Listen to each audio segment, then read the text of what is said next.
तो चलिए आगे बढ़ते हैं हमारे आज के दिन के इस दूसरे वीडियो की तरफ। तो देखिए, ये जो स्टॉक है केनेस टेक्नोलॉजी इंडिया, हो सकता है ये वाला शेयर आप में से बहुत सारे लोगों के पास हो।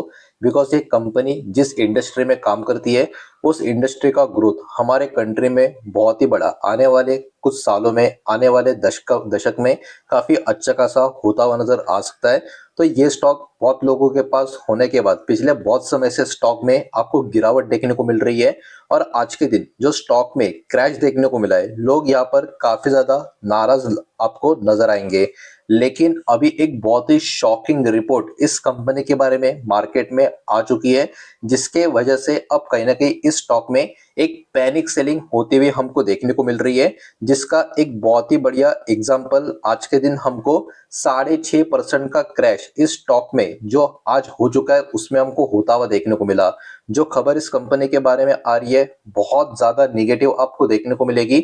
और इसके कारण निवेशकों में अभी पैनिक भी नजर आ रहा है। तो पूरा का पूरा डेटा है क्या, सब कुछ एकदम डिटेल में मैं आपको यहाँ पर बताने वाला हूँ। हो सके तो वीडियो के साथ अंत तक बने रहिएगा।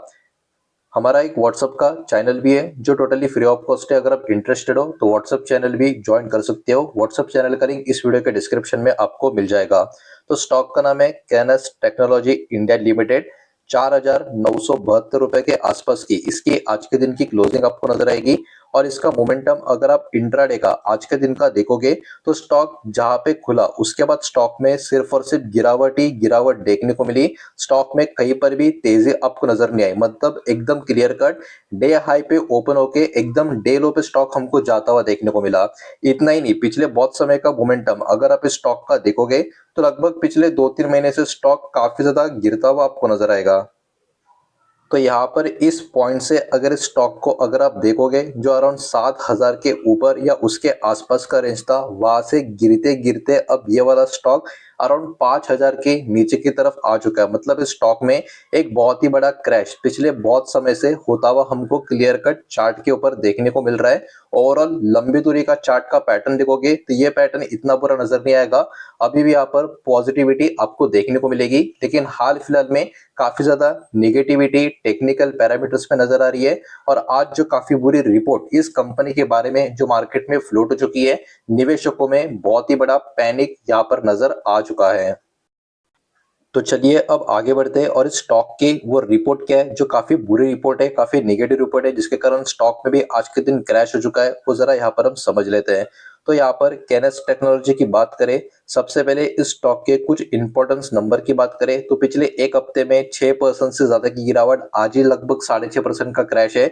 पिछले एक साल में भी अगर आप देखोगे, मोर देन 20% का फॉल इस स्टॉक में आपको नजर आएगा। कंपनी का साइज अराउंड 35,000 करोड़ के आसपास का है। मार्केट बंद होते होते 33,000 34,000 करोड़ के आसपास का इसका मार्केट कैप आ चुका है। लेकिन अभी भी ये एक mid to large size company आपको देखने को मिलेगी। लार्ज साइज कहना गलत होगा, ये मिड और स्मॉल कैप के रेंज की, लोअर रेंज के आसपास की ये कंपनी अभी के टाइम आपको नजर आएगी। और भी मार्केट कैप अगर आने वाले समय में कम हो गया, 30,000 के भी नीचे चला गया, तो ऑब्वियस सी बात है ये एक स्मॉल कैप कंपनी में भी काउंट होता हुआ नजर आ सकता है। तो ये कुछ चीजें यहाँ पर आप ध्यान में रखें। अब देखिए, इस स्टॉक में जो इतना डेंजरस सेलिंग आता हुआ नजर आ रहा है, उसके पीछे का प्रमुख कारण, मेन रीजन यहाँ पर जो देखने को मिल रहा है वो क्या है। तो देखिए, एक negative report Kotak institutional equities की तरफ से अब इस स्टॉक के बारे में, इस कंपनी के बारे में मार्केट में फ्लोट हो चुकी है। और इस रिपोर्ट में काफी सीरियस कंसर्न इस कंपनी के बारे में यहाँ पर निकल कर आ रहे हैं। और इसमें क्या क्या है, इसमें कॉर्पोरेट गवर्नेंस को लेकर काफी निगेटिव कमेंट्री है। फाइनेंशियल ट्रांसपेरेंसी के बारे में क्वेश्चन मार्क यहाँ पर लिखा गया है। कैश फ्लो और अकाउंटिंग प्रैक्टिस को, ये बहुत सारे गंभीर मुद्दे यहाँ पर इस रिपोर्ट में इस कंपनी के बारे में सामने आ चुके हैं, जिसके कारण यहाँ पर स्टॉक में एक जबरदस्त सेलिंग देखने को मिल रही है। तो सबसे पहले कैनस टेक्नोलॉजी करती क्या है, तो देखिए सभी को पता है ये एक एएमएस कंपनी आपको देखने को मिलेगी।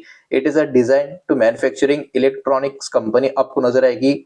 उसके अलावा ये क्या करती है, डिजाइन इलेक्ट करती है, इलेक्ट्रॉनिक प्रोडक्ट्स मैन्युफैक्चरिंग करती है, उनको एक बड़े स्केल पे ओईएम कंपनीज के साथ काम करती है और internet of things solutions provide करने का काम करती है। अब देखिए इनका एक सब्सिडियरी आपको नजर आएगा जिसका नाम यहाँ पर आप इजीली पढ़ सकते हो।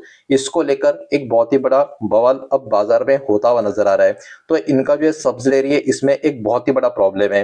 अराउंड 45.8 करोड़ के आसपास का रिसीवेबल इस पर्टिकुलर कंपनी में, इस सब्सिडियरी में पिछले एक साल से अटका हुआ है। ठीक है, एक साल से अराउंड 46 करोड़ के आसपास का अमाउंट इस सब्सिडियरी में स्टक है, अटका हुआ है। ये जो पैसा है कहीं ना कहीं इसमें से बाहर आना चाहिए था पेरेंट कंपनी में से इटसेल्फ। ये सारी चीजें यहाँ पर हमको देखने को मिल रही है, लेकिन ऐसा हुआ क्या? नहीं हुआ। तो ये क्या करता है? तो ये शो करता है कि कंपनी का मैनेजमेंट एकदम सही तरीके से यहाँ पर ध्यान नहीं दे रहा। कंपनी के जो फाइनेंशियल डिसिप्लिन है इसमें काफी ज्यादा वीकनेस देखने को मिल रही है। वीक इंटरनल फाइनेंशियल डिसिप्लिन यहाँ पर नजर आ रहा है, जो ऑब्वियस सी बात है एक निगेटिव पॉइंट किसी भी कंपनी का यहाँ पर देखने को मिल रहा है। अब बात यहाँ पर रुक जाती तो भी ठीक होता, इतना कोई प्रॉब्लम नहीं होता, लेकिन अब यहाँ पर धीरे धीरे और भी ज्यादा प्रॉब्लम्स कंपनी के अंदर इस रिपोर्ट के माध्यम से जो यहाँ पर इन्होंने मेंशन करके रखे, उसके कारण प्रेशर इस कंपनी के शेयर के ऊपर और भी बढ़ता जा रहा है।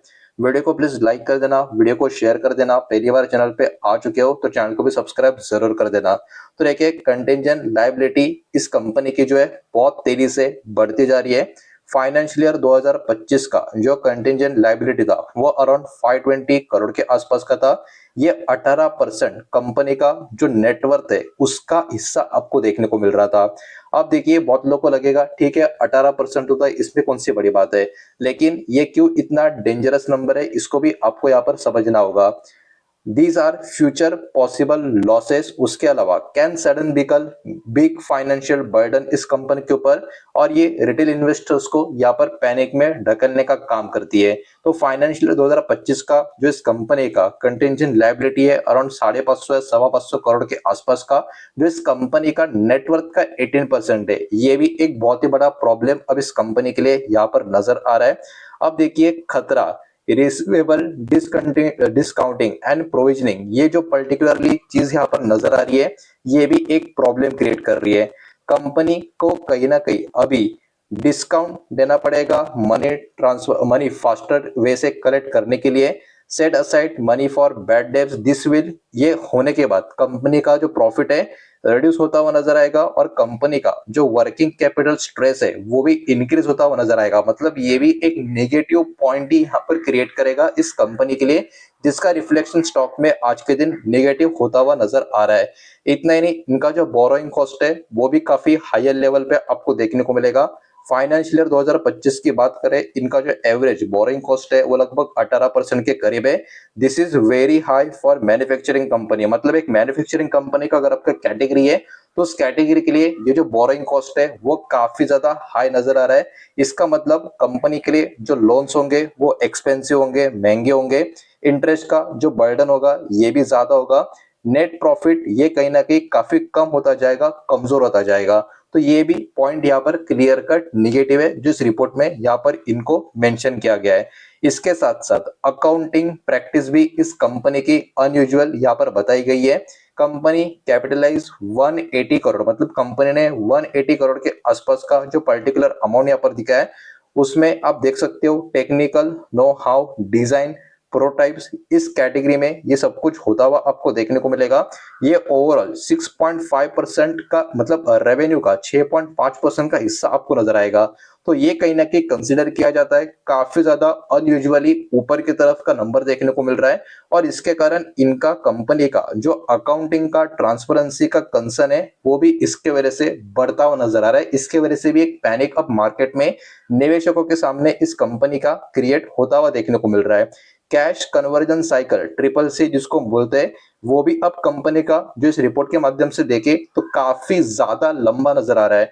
इनका जो ट्रिपल सी है मतलब कैश कन्वर्जन साइकिल वो 119 दिन का देखने को मिलेगा। इसका मतलब क्या होता है, कंपनी बहुत ज्यादा टाइम यहाँ पर ले रही है कैश को कलेक्ट करने के लिए।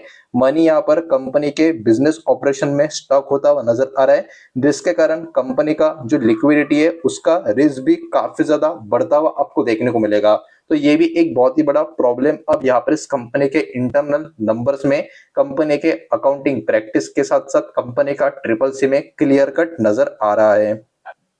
इतना ही नहीं, इसके साथ अगर हम देखें फॉरेन इन्वेस्टर भी अभी सेलिंग करते हुए नजर आएंगे। एफएस का भी एग्जिट इस स्टॉक से होता हुआ आपको देखने को मिलेगा। दिसंबर 2024 में एफएस का होल्डिंग था 14.84% का, सितंबर का होल्डिंग था 10.71% के करीब का। मतलब एक अच्छी खासी स्टेक यहाँ पर एफएस की तरफ से सेलिंग की आपको आती हुई नजर आएगी। इसका मतलब वही बात है, बड़े प्लेयर्स का भी कॉन्फिडेंस स्टॉक में थोड़ा सा कम है। हालांकि मेरा मानना थोड़ा सा अलग है कि स्टॉक जब बहुत ज्यादा पंप हो जाता है तो बहुत सारे शेयर्स में आपको एफएस की सेलिंग देखने को मिलती है, बिकॉज वो लोग अपना प्रॉफिट बुक करके निकल जाते हैं।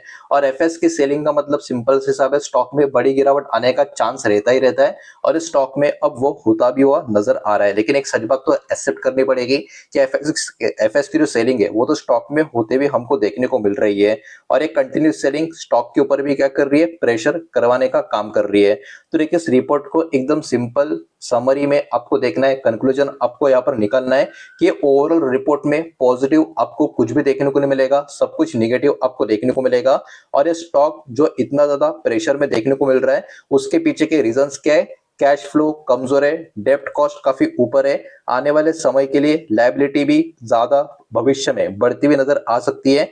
अकाउंटिंग प्रैक्टिस कंपनी की सही नहीं है, यह भी बात यहाँ पर निकल कर आ रही है, तो अकाउंटिंग कंसर्न यहाँ पर देखने को मिलेगा। कैश रिकवरी काफी स्लो है और एफएस का कॉन्फिडेंस भी स्टॉक के ऊपर धीरे धीरे कम हो रहा है। तो ये कुछ मेजर रेड फ्लैग्स आपको देखने को मिलेंगे रिटेल इन्वेस्टर के लिए इतने अच्छे बढ़िया कंपनी के स्टॉक में, जिसके कारण स्टॉक में आज के दिन काफी डेंजरस क्रैश देखने को मिल रहा है। और हो सकता है पिछले बहुत समय से जो स्टॉक धीरे धीरे करके नीचे की तरफ आ रहा था, कहीं ना कहीं यही सारे रीजन थे जो मार्केट को पता नहीं थे, लेकिन स्टॉक में इंटरनली वो काम कर रहे थे और स्टॉक उसी के कारण धीरे धीरे नीचे आ रहा था। और जब ये रिपोर्ट अब मार्केट में फ्लोट हो चुकी है, ऑब्वियस सी बात है पैनिक अब स्टॉक के बारे में क्रिएट हो चुका है, जिसके कारण पॉसिबली यहां से भी स्टॉक में अच्छी खासी गिरावट हमको देखने को मिल सकती है। टेक्निकली फंडामेंटली कंपनी अभी भी काफी बढ़िया नजर तो आ रही है, लेकिन इस रिपोर्ट के बाद वो कॉन्फिडेंस पहले की तरह इस कंपनी के ऊपर निवेशकों का कितना रह सकता है कितना नहीं, ये अब कह पाना मुश्किल रहेगा। तो यही डेटा इस वीडियो के माध्यम से आपके साथ प्रेजेंट करना था। उम्मीद करता हूँ वीडियो समझ आया होगा, पसंद आया होगा तो वीडियो को लाइक करें, दोस्तों शेयर करें, पहली बार चैनल पे आ चुके हो तो सब्सक्राइब भी कर देना। और कोई भी स्टॉक में निवेश करने से पहले खुद की स्टडी रिसर्च जरूर करें, फाइनेंशियल एडवाइजर की सलाह जरूर ले। मिलते हैं नेक्स्ट वीडियो में, धन्यवाद।